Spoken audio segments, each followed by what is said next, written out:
Amém. Dando continuidade à série de mensagens Reconstruindo, onde a gente se propõe, a partir da carta de Paulo aos Romanos, a reconstruir o nosso conceito, as nossas doutrinas, a nossa maneira de se relacionar com Deus e de ver também a maneira como Deus se relaciona conosco. Eu vou pedir para o Tiago ligar as luzes, para o pessoal que está aqui poder enxergar. Hoje, semana passada e retrasada, nós estudamos o mesmo texto. Nós falamos de Romanos 5, de 12 a 21. Hoje nós vamos ler Romanos 6, do capítulo 1 ao versículo 10. Do versículo 1 ao versículo 10. Como sempre eu digo, Evangelho de Jesus, segundo escreveu Paulo, na sua carta aos Romanos, no capítulo 6, versículos de 1 a 10, página 1141.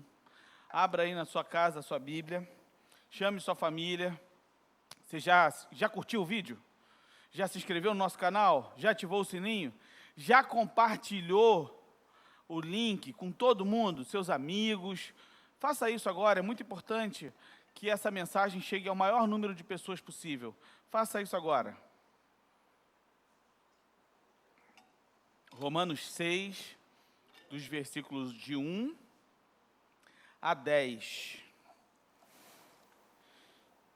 Eu vou ler aqui, você acompanha na sua casa. Mas é muito importante que, se for possível, você coloque essa projeção na sua TV.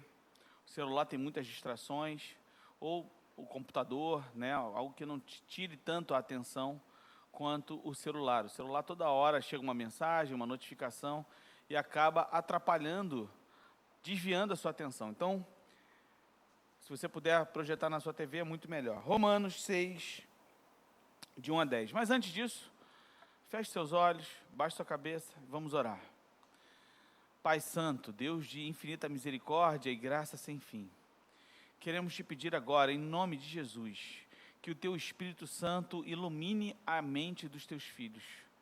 Que haja alegria, que haja gozo, que haja esclarecimento que vem do alto para o nosso coração nessa manhã, Senhor. Que tu fales claramente o que tu queres falar aos nossos corações. Ergue a tua cruz sobre esse púlpito, que eu diminua e que tu cresças para a glória do teu nome. Em nome de Jesus, amém, Pai. Diz assim a palavra do Senhor. Que diremos então? Lembrem que semana passada eu falei dos dois pais da humanidade, Adão e Cristo. E disse mais, olha, nós temos ligação com Adão e com Cristo. Falei dos 5 princípios da Livres, não sei se vocês se lembram. Primeiro, eu não sou melhor do que ninguém. Segundo, eu sou insuficiente. Terceiro, eu sou justificado por Cristo. Quarto, a obra de salvação de Cristo é maior do que o estrago de Adão. Ou seja, o amor de Cristo por mim é maior do que o meu pecado. E quinto e último, principalmente, eu sou livre. E olhando para isso, o que eu posso perguntar? Então, se eu sou livre, se eu sou justificado, se eu sou salvo pela graça, se o inferno vai estar com pouca gente, o céu lotado, eu vou viver de qualquer jeito? Essa é a primeira pergunta que a gente faz. E o apóstolo Paulo usa essa linguagem, Zaqueu. O nome disso na linguagem, Aline, é diatribe. Ele me pergunta e ele mesmo responde. Então ele continua. A partir do versículo 21 do capítulo 5, ele começa o capítulo 6, versículo 1. Que diremos então? Permaneceremos no pecado para que a graça se destaque? Porque lembrem que o versículo anterior dizia, onde abundou o pecado, superabundou a graça de Deus. Então eu vou pecar mais para que a graça de Deus seja maior? Aí ele responde, ele está dizendo, de modo nenhum. Nós que morremos para o pecado, como ainda viveremos nele? Ou ignorais que todos nós que fomos batizados em Cristo Jesus, fomos batizados na sua morte? Portanto, fomos sepultados com ele na morte pelo batismo, para que, como Cristo foi ressuscitado dentre os mortos pela glória do Pai, assim andemos nós também em novidade de vida. Versículo 5. Porque se fomos unidos a ele na semelhança da sua morte, certamente também o seremos na semelhança da sua ressurreição. Versículo 6. E aí eu quero que você pegue aí uma caneta, um marca-texto, qualquer coisa, e marque aí o verbo sabemos. conjugado. Pois sabemos, marca isso aí, muito importante, sabemos isto, a nossa velha natureza foi crucificada com ele, para que o corpo sujeito ao pecado fosse destruído, a fim de não servirmos mais ao pecado. Pois quem está morto foi justificado do pecado. Se já morremos com Cristo, cremos que também viveremos com ele, sabendo que, tendo sido ressuscitado dentre os mortos, Cristo já não morre mais a morte. Cristo já não morre mais.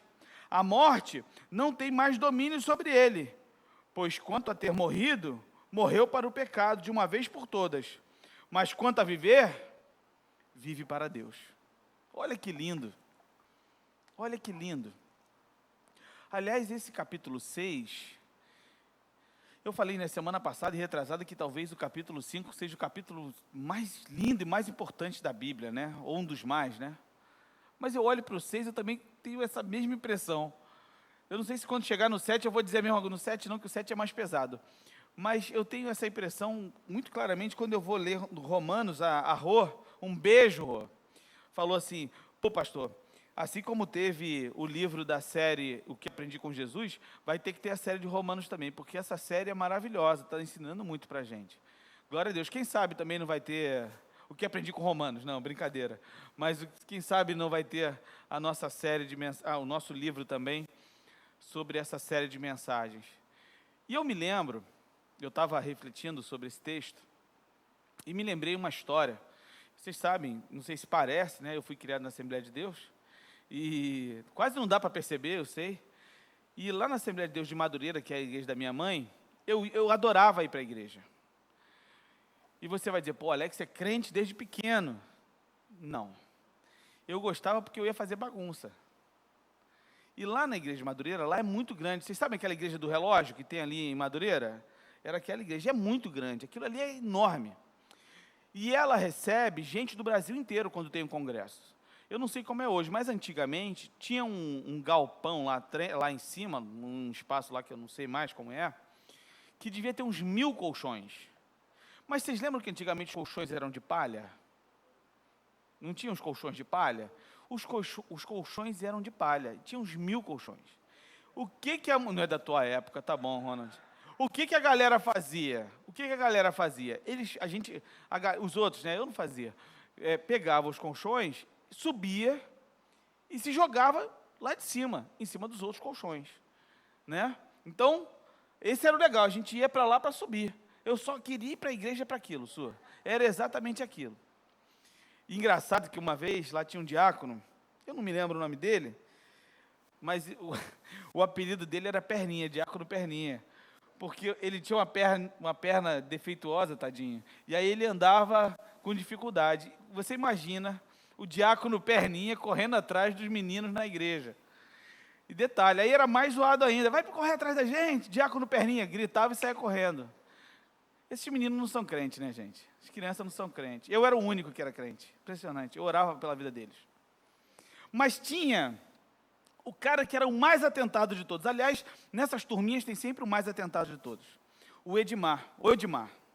O Odimar era muito atentado. E ele era muito engraçado. Porque a gente se encontrava, já ia direto dar os nossos perdidos na igreja. Porque era muito grande lá. E um dia, a gente estava na igreja: cadê o Odimar? E alguém chegava assim: pô, o Odimar está do lado da mãe dele.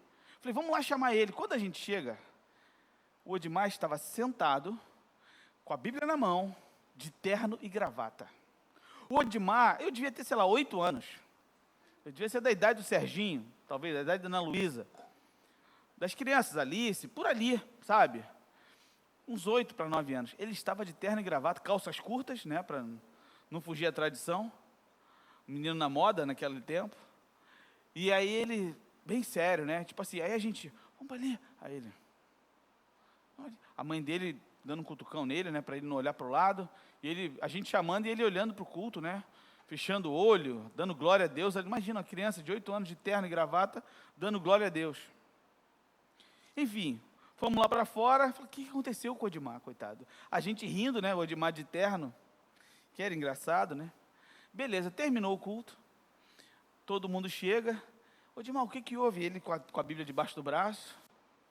Ele, não, cara, minha mãe conversou comigo e falou o seguinte, olha, se Jesus voltar e vocês estiverem do lado de fora, a gente sobe e vocês ficam. Para a grande tribulação. Eu falei, eu não quero isso para a minha vida. Eu não quero ir para o inferno. Eu não quero passar pela grande tribulação. Então, Alex, e para os outros meninos, eu vou assistir o culto agora. E vocês deveriam fazer o mesmo. Arrepender do pecado de vocês. Uns 8 anos. Eu olhei para ele e me deu vontade de rir. Mas me deu um medo, porque ele falou sério, sabe?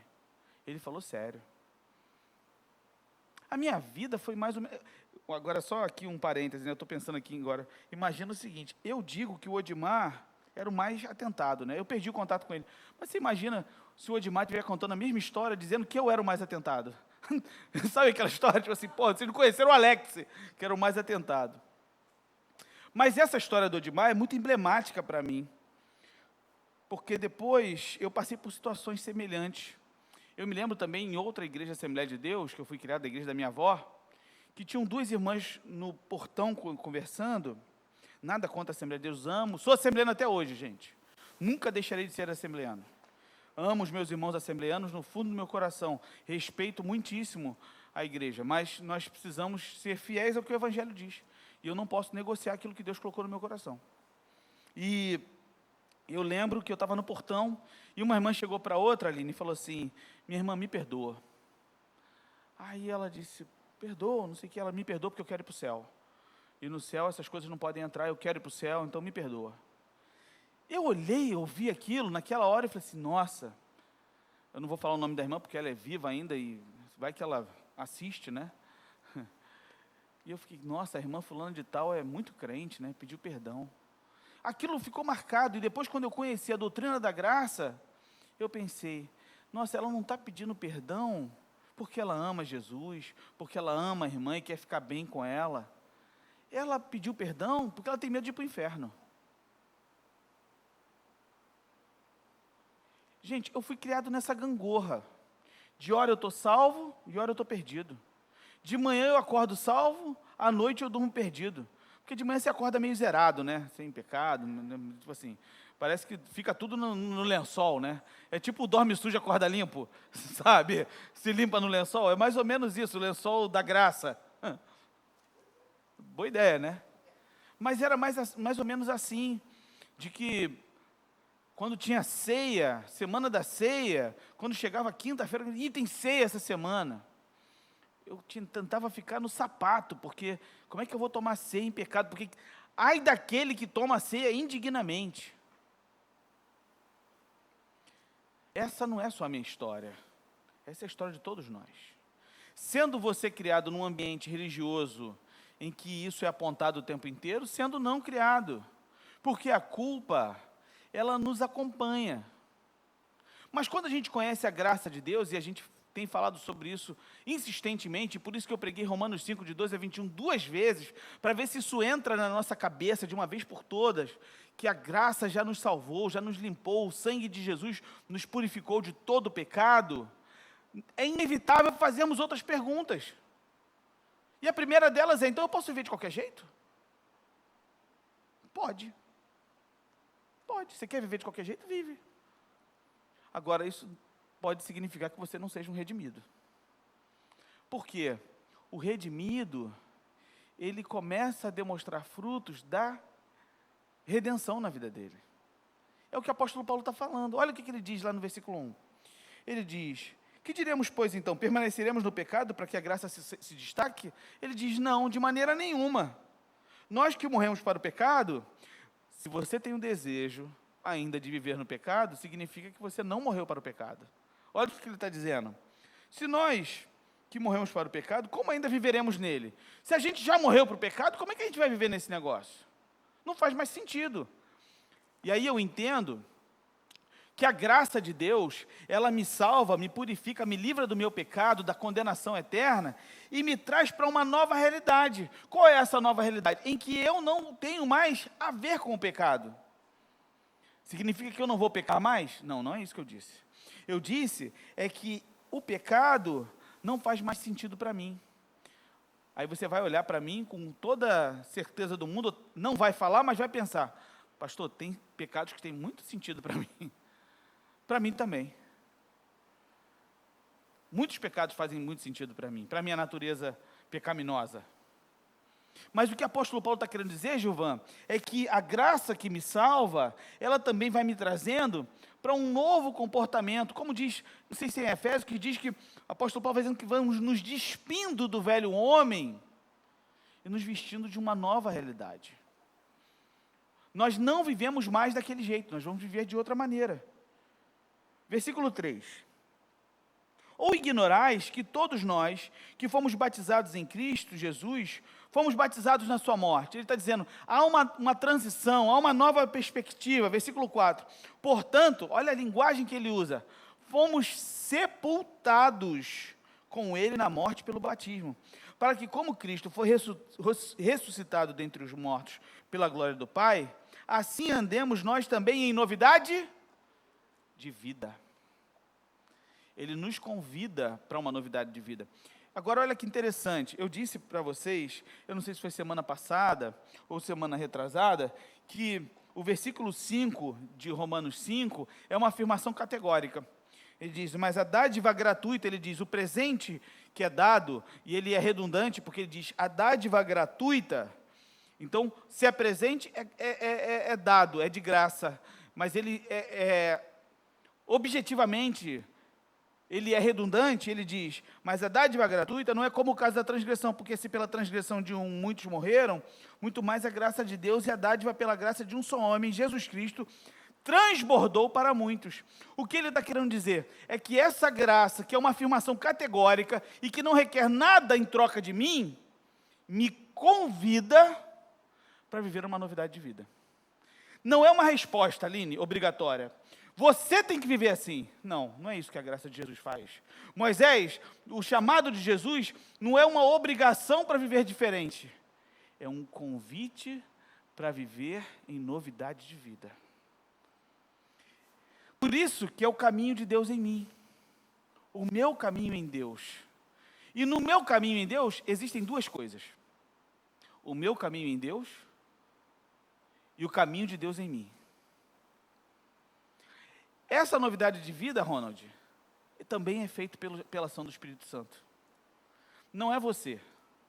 Aí você vai dizer, não, a santificação é isso. É isso e não é isso. Por que, Zaqueu? Porque a gente, para poder justificar o nosso comportamento, a gente diz, a gente é salvo pela graça, mas tem que querer ser santo. Aí a gente vai tentar produzir santidade. O que o texto está dizendo é que santidade não é produzida por você, mas sim pelo próprio Espírito Santo no seu coração. Vamos fazer uma reflexão aqui agora, para você que está em casa me assistindo e vocês aqui. Lembre de coisas da sua vida que você fazia e que você não faz mais. Comportamentos reprováveis, pecados. Que você olha para aquilo e fala assim, pô, isso não faz mais sentido para mim. Você consegue lembrar de coisas aí na sua história? E que naquele momento era impossível de você abandonar. Isso é a ação do Espírito Santo no seu coração, transformando a sua vida. Eu lembro de conversar com uma pessoa, em aconselhamento, e ele disse assim, Alex, toda vez que eu estou no motel, com uma outra mulher que não é minha esposa, eu tenho vontade de sair correndo para tomar banho. Eu me sinto sujo, eu quero fugir dali, sair dali. Aí eu disse para ele, isso é a ação do Espírito Santo no seu coração. Você é salvo, você é redimido, você é crente. Só que existem coisas em você que ainda não mudaram, que estão nesse processo de mudança. E é isso que acontece no caso dele e no seu caso, no meu caso. Por quê? O convite do Evangelho é vivermos em novidade de vida. Versículo 5. Porque se fomos unidos a Ele na semelhança da sua morte, certamente também o seremos na semelhança da sua Ressurreição. Então ele diz, o milagre da ressurreição que aconteceu na vida de Jesus, a partir da sua morte, é claro, se houve morte, depois houve ressurreição, é exatamente o que acontece. Nós somos mortos para o pecado e ressuscitados para uma nova vida, para uma novidade de vida. Pois sabemos isto. Lembra que eu pedi para vocês grifarem aí, sabemos? Por quê? Eu vou explicar agora. Pois sabemos isto, a nossa velha natureza foi crucificada com ele, para que o corpo sujeito ao pecado fosse destruído, a fim de não servirmos mais ao pecado. No versículo 6 e no versículo 9, você tem o verbo saber conjugado de maneiras diferentes. No versículo 9 diz assim, sabendo que tendo sido ressuscitado dentre os mortos, Cristo já não morre mais, a morte não tem mais domínio sobre ele. Apóstolo Paulo fala sobre ciência, sobre tomar conhecimento, sobre conhecer, sobre saber, e isso é muito importante para a gente, principalmente para um povo como nós, como o nosso brasileiro. Nós somos o povo dos sentidos. Nós queremos vir à igreja e sentir a presença de Deus, o que é ótimo, mas não significa que toda vez que você estiver num ambiente como esse, assistindo o culto na sua casa, você vai sentir a presença de Deus. Mas Ele nos convida a saber sobre Deus. Eu posso não sentir Deus, preste atenção aqui em mim agora. Eu posso não sentir Deus, mas eu sei sobre Deus. Eu sei o que Deus quer para mim. Eu sei qual foi a obra que Ele fez em mim. E eu posso não estar sentindo a presença de Deus, porque nem sempre você vai sentir a presença de Deus. Não sentir a presença de Deus não significa que Deus não está aqui. E o que o apóstolo Paulo está dizendo é que o convite que o Evangelho nos faz não é o do sentido, mas sim o da consciência. E aí, a partir de uma nova consciência, eu vou viver diferente, eu vou agir diferente, eu vou sendo transformado pela ação do Espírito Santo. Versículo 7. Pois quem está morto foi justificado do pecado. Acabou. Você já está morto para o pecado. Não tem mais poder sobre você. Versículo 8. Se já morremos com Cristo, cremos também que viveremos com Ele.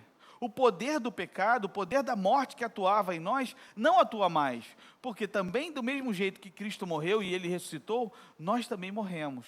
E com Ele somos espiritualmente ressuscitados. Isso não é a glória vindoura. É o momento de agora. Algumas passagens da Bíblia têm sempre dois olhares. Um olhar imediato e um olhar perspectivo. Quando você vê, por exemplo, algumas profecias do Antigo Testamento, elas são profecias para o momento agora, mas que tem uma profecia também para frente. Ela se cumpre agora, mas se cumpre na frente também. Ela tem dois olhares. Isso é exatamente isso. Nós cremos que um dia morreremos, mas que ressuscitaremos com Cristo. Mas espiritualmente, nós não estamos mais mortos.